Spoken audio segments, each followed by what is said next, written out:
Biko achọrọ m ịmụ ọkwa ndị a dị oke mkpa tutu gị gewe vidio confession Gentle mere. Ịma ọ na-eme ka o mee voice note kọwara ndị family ndị community ya bụ akụ ka ọ kọwara ha ihe ya na Chinwendu na-aga because Chinwendu o jule Chinwendu afọ, Chinwendu agbapụ eze ya afọ, ya chọ ka ọ bịa defend onwe ya. Ịma mgbe ndị nọ na-apụta ka ọ defend onwe ya, ọ na-eme onwe implicate ọma ga-akọrọ dị ige ntị that voice note. Number one, ọ nwere onye ọsị ya na o buru onye ha gara aga tọrọ ọsịkwa ihe o ji ga tọrọ ya na the person si na point ha onye na-aga ịgwọrọ ha ọgwụ, so ya ga buruzie ya sị ka atọchọ ya ọwụ na ka egbuo ya egbuo. Eze obodo ha ebere ya kwụ 1.2 million erelease in other words, o kidnapụrụ onye ahụ. Eze obodo onye rescue the person with 1.2 million ya were eze na ọ ka atọ ya, if not ọ ka egbu ya rie anụ ya, ọ na-eri anụ mmadụ. Ige ekwentị ị ga-anụ ka a na-agwa ọhịa sị ịkpọrọ m sị m gaa ka egbuo onye a nka egbuo onye a. Why is it that onye ọbụla chọrọ igbu mmadụ akpọwa gị? The other time Hope Uzodimma kpọrọ ya meeting, o kwuru ya nwakwuru ya n'ọnụ ya si ya ga-agbuoro ya one armed general, si ya ga-agbuoro Ikenga onye ide atọ, si different people. Why is it that onye chi igbu mmadụ ya akpọwa gị mana iwe egbu mmadụ? The man ajụ agụ ole ka mmadụ ga-egbu tuwo akpọwa onye ahụ ogbu agụ? The mmadụ ole ka mmadụ ga-egbu tutu akpọwa onye ahụ ogbu mmadụ? Asị m ga-akwadola Gentle, asịkwa ga support la with ego, keep supporting him, keep giving him money, mana aka nsị gị ga-aba gị n'ọnụ. Ọbara ndị ọ na-akwafu ị ga-eketa oke na ya ma n'ụwa ma n'eluigwe ma n'ụwa ọzọ, whether you like it or not. Ala Igbo must have peace. Anyị ga-agbara Gentle na make up whatever they call themselves. Never. We can't run away from them.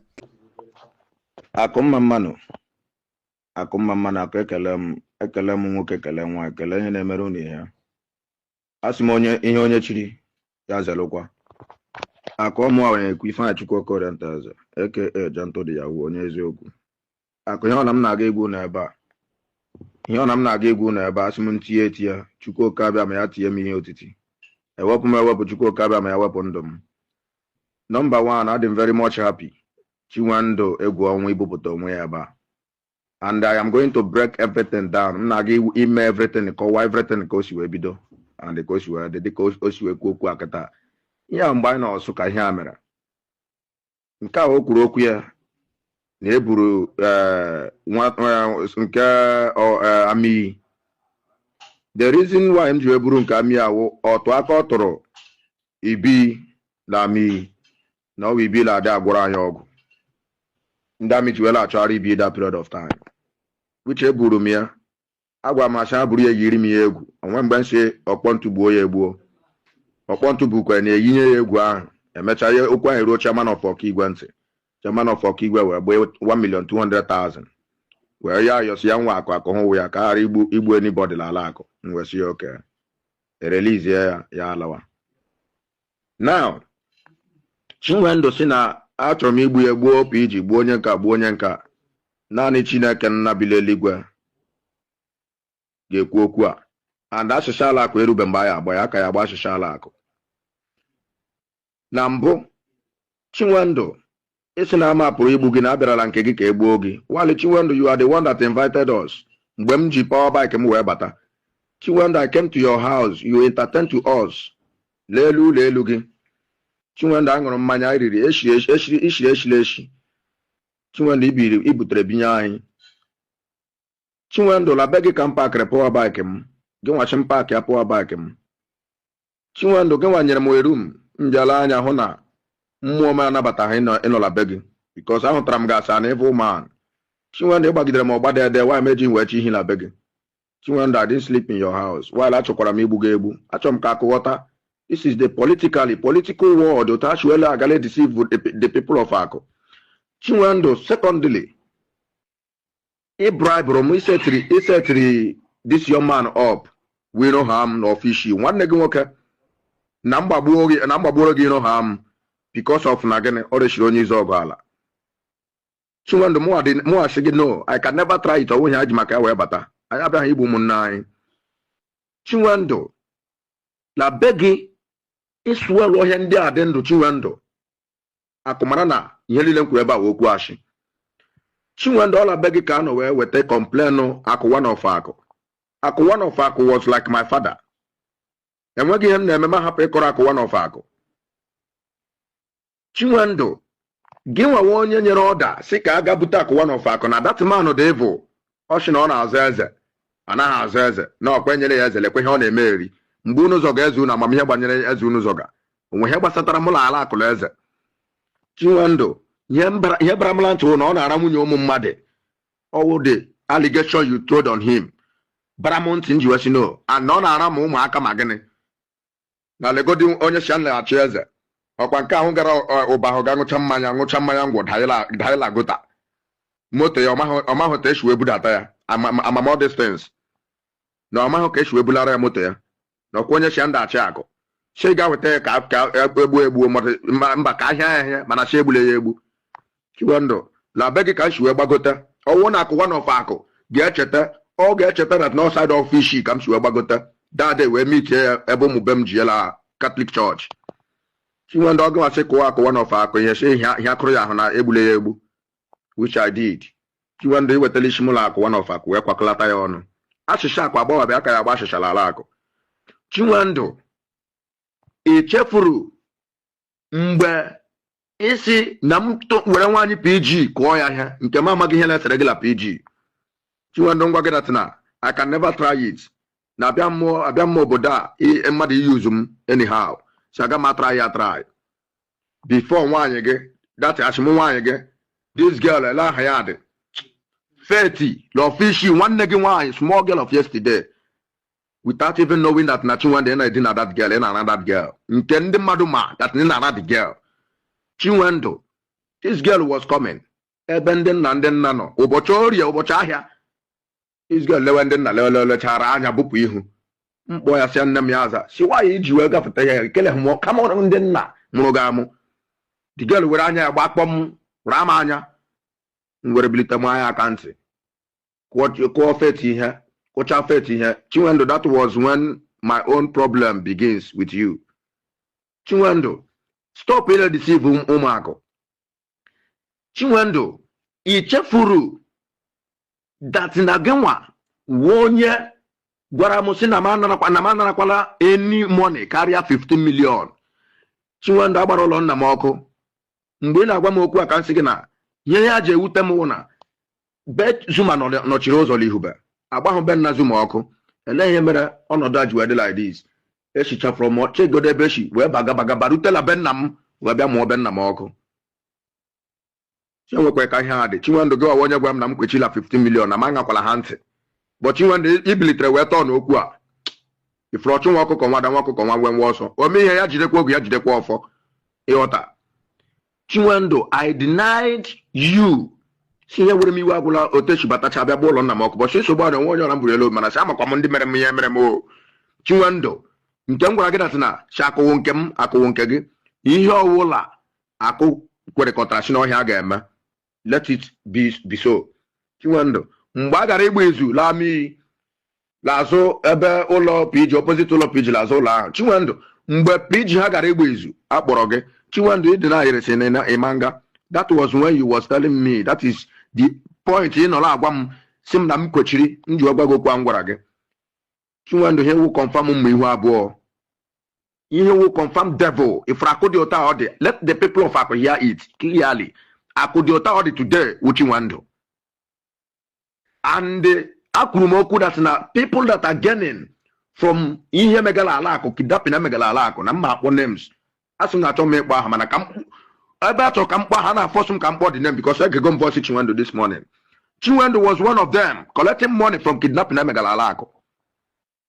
After PG ha gbachara izu PG ha wee pụta sị na ya agbatara izu 10 million naira biko nwanne na m nagide jụọnụ PG let PG come out if PG can talk because ama ihe PG ji ezo onwe ya nye PG ji ezo onwe ya wụ eprobubuole PG before government house go everywhere bo PG allegation na PG larụ with Gentle na PG ma ihe o ji with Gentle wala eji m contact PG anamarụ with PG onwego otu mụ na PG chakọrọ contact but ọ na PG wụ somebody chọrọ ka udo dị n'ala akụ enwe otu mụ na PG shi ekwu and ahụtara the spirit in him mere o ji awa ekwelukwa ala akụmaka amụ down. Now PG ha gbacha diz wepụta si na 10 million naira. Jụọnụ PG ma agbagara na that 10 million naira ụta ka shiwe nara ya. Ụta ka shiwe nara the 10 million naira. That 10 million naira ka ji wee gbaa som ala ndị mgbara. Gụọ ụlọ m gụpụtara. Ọ dị ka ọ dị nwa ya nwoke wee dị afọ ọnụ wee bilite wee akọdat na ma agbakashala ụlọ everywhere. Rụkasha agbakashala everywhere, rụkasha ụlọ everywhere. Ya wụrụ gịnị? Otu anya ụfụ ahụ na-ekwu okwu. Onye sikwa na m na-emere ya anya ụfụ. Which Chinwendu onye rụbara edi afọ ọnụ wee gwa ya okwu a. Because all Chinwendu gbara edi afọ ọnụ from DSS after edi afọ ọnụ gụchara school ya. You see? But ebe o se wute m na onye ọwụla si deceive ya, ka a ghara ile deceive the people of Akụ like this anyhow. Akụ anyị akarịala apụta like this akwụrụ anyị n'azụ ala hara nna anyị. Lekodi ka ala akụ dị, ya wire ha ji wele emegharịga politics ha. Lekodi ụmụ ogbenye nọ na-eke ha rice. Lekodi Chris Ebo mere ụmụ ogbenye ala akụ. Lekwe nwa Chris Ebo na the same people kwa la bilikwela aga. The same people biliri wela aga anara right ụmụ ogbenye ala Owerri leri. Ndị kpọrọ onwe ha ndị ndu, ndị nchịkọta, ndị nlekọta nke ala akụ. Akụ biko unu ekwele ka ala ghọrọ zone like this. Chinwendu is the evil man enwerela ala akụ. Chinwendu is the evil man enwerela ala akụ. Chinwendu I collected the 10 million naira kwumoku. After collecting the 10 million naira, Chinwendu swore Lord that na ụkwa na ịkpọ m sị gentle na m nye gị 10% gị na m esetụlụkwa gị nwa setụlụkwa ndị nke ọzọ. Chinwendu ọnwụ na ikwu ha okwu a pụta swell ọ na ikwu ha okwu a. Chinwendu ede ndụ hụ New Year ịma na awụghị m nwa okpegbuo ka ihe mere ejiwela achụ m ụdọ ọchụchụ like this. Or because of no family okpegbuo ka nshi wepụta. Or because of nation la ụmụ eke gwuru ala akụ wepụta. Ifuru mgbọọlụ akụ kwụsara ihe o ji wụrụ onye a, ihe o ji hụrụ onye a, ala akụ ga-adị mma. Ifuru mgbọọlụ akụ kwụsịrị anya ọkụ anya ụfụ, ala akụ ya adị mma. Chinwendu, you are an evil man. Chinwendu, you gave me radio message.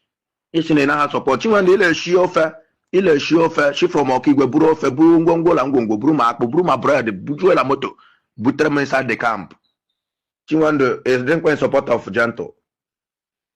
Chinwendu put us well all these things,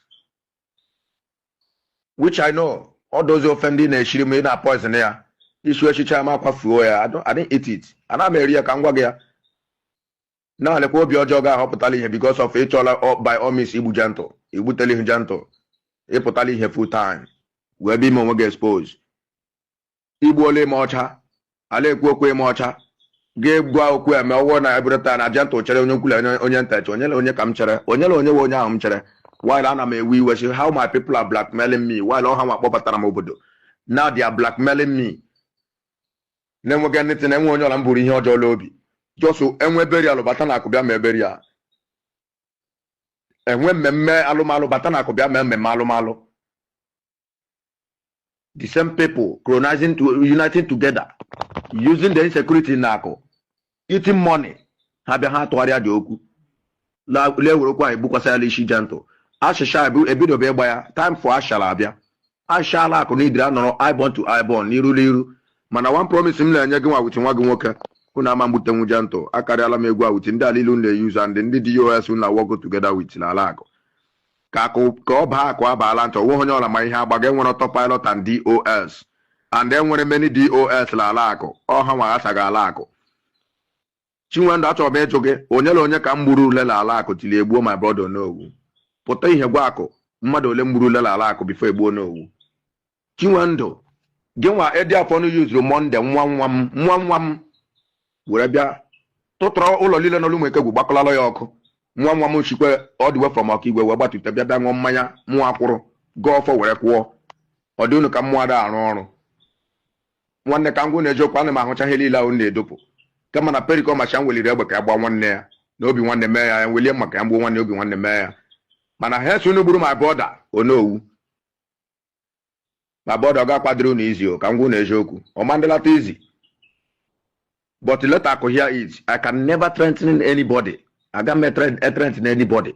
I can't maybe anybody like hence I can't get the ocha and when he was raggy. If ready for no, if for Chinwendu, boy, any one of you, one on the hap woman, how many equal riba.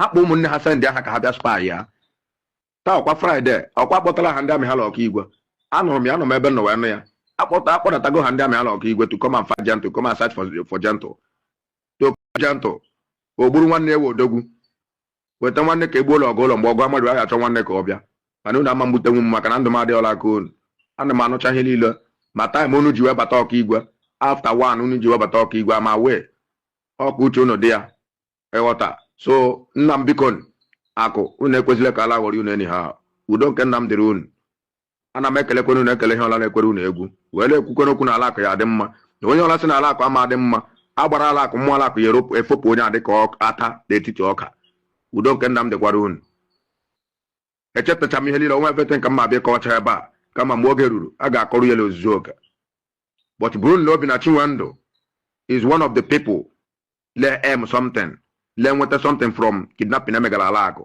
daalụ nụ rienne